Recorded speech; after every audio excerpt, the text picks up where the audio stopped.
And welcome everybody to the Daily Space Weather. I'm your host, Dan, aka Smash-O-Mash.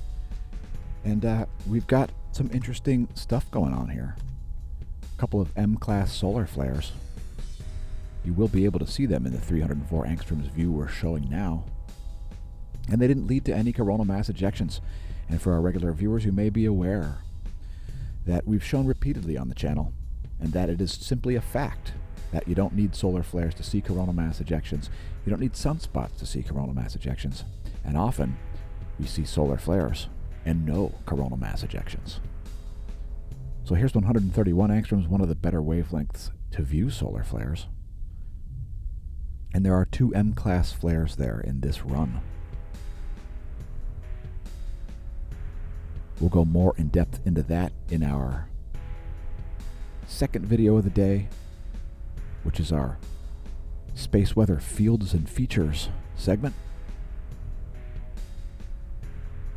And let's take a look at the colorized magnetogram. Sunspots have largely been stable here. This one's going to get a name. 2971, I think, is going to be the name of that sunspot.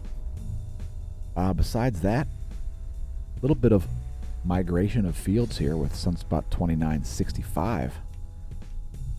And still very active. Don't be surprised to see additional M-class flares. We could even see an X-class flare from that sunspot. We'll zoom out to show the full disk.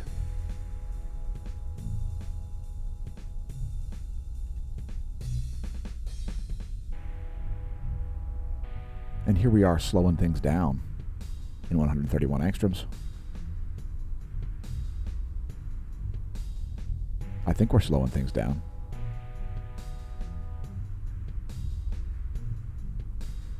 And we've got some extreme close-ups of that in our next video, so make sure you tune into that. 2 daily space weather videos on YouTube today. 1 on Twitch. It'll be a Twitch live stream exclusive. If you haven't checked us out on Twitch, twitch.tv/Smash-O-Mash. Install the app. It'll actually notify you when we go live.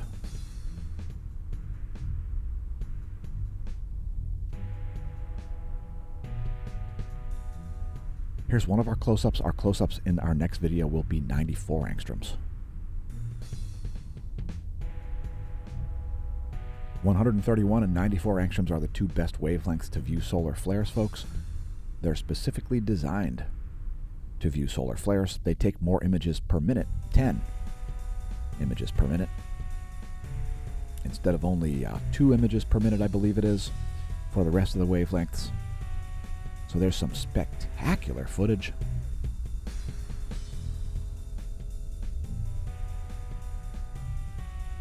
By the way, the track you're listening to right now is called Molybdenum 99. If you do a search for Golden Cat Productions, you can find us all over the internet.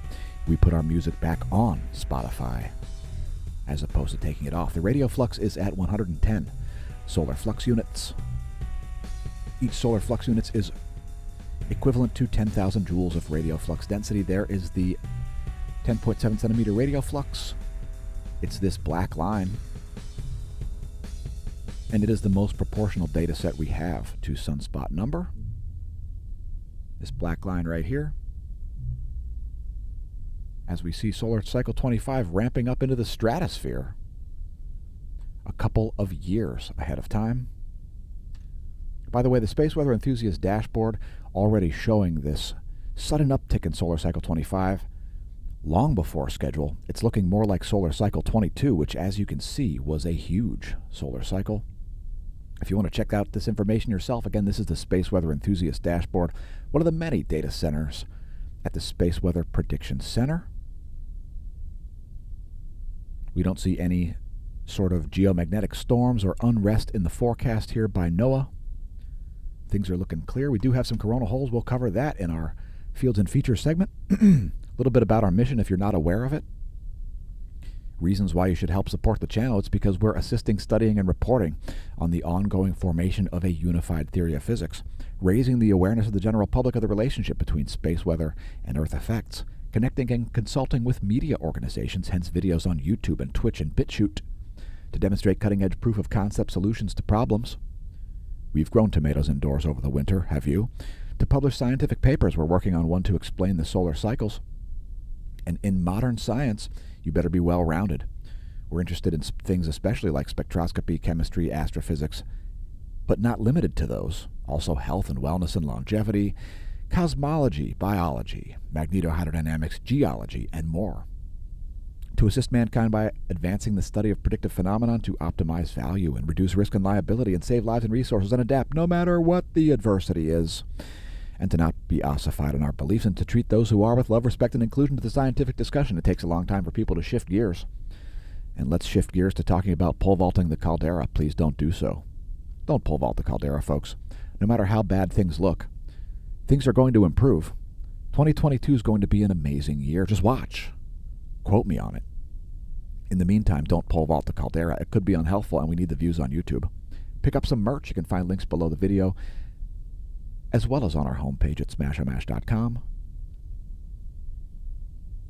This public service message brought to you at massive personal risk and expense from smashomash.com. Shout out to the Smash team.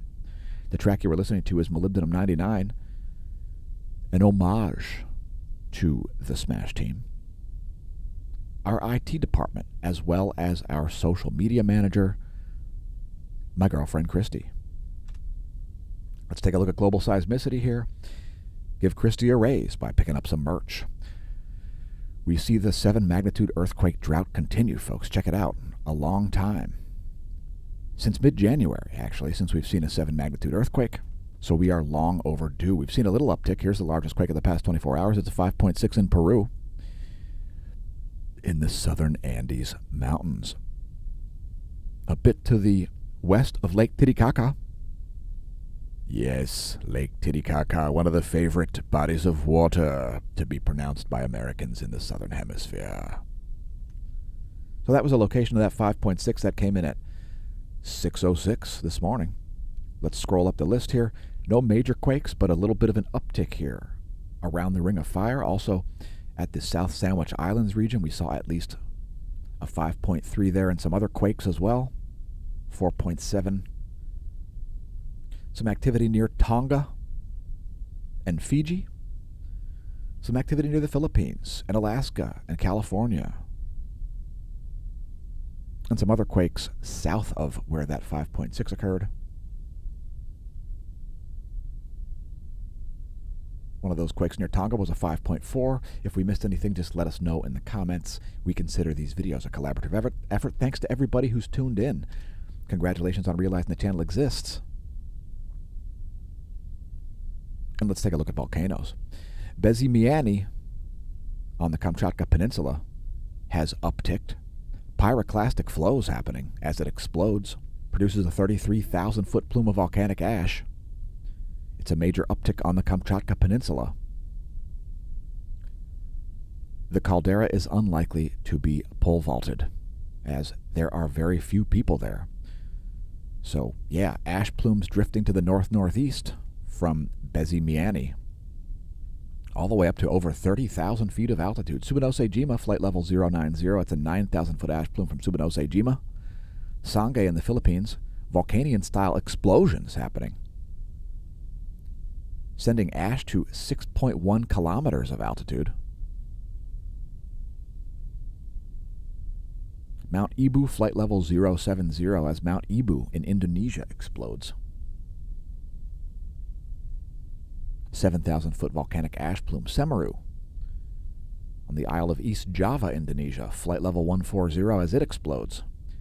Kilauea, the Halema-Uma'u crater and lava lake associated with that remain low, and they're crusting over after the ground subsidence of a couple days ago.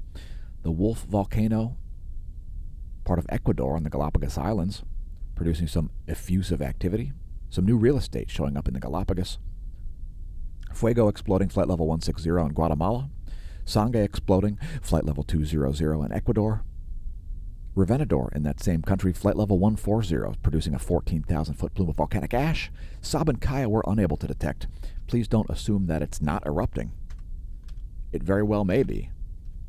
And we would prefer if you didn't pole vault the caldera. We'd also prefer if you pressed like and subscribe, tell your friends about the channel, press share, and we'll be back with another space weather video, another YouTube exclusive coming at you from the Smash News Network, least busted name in news.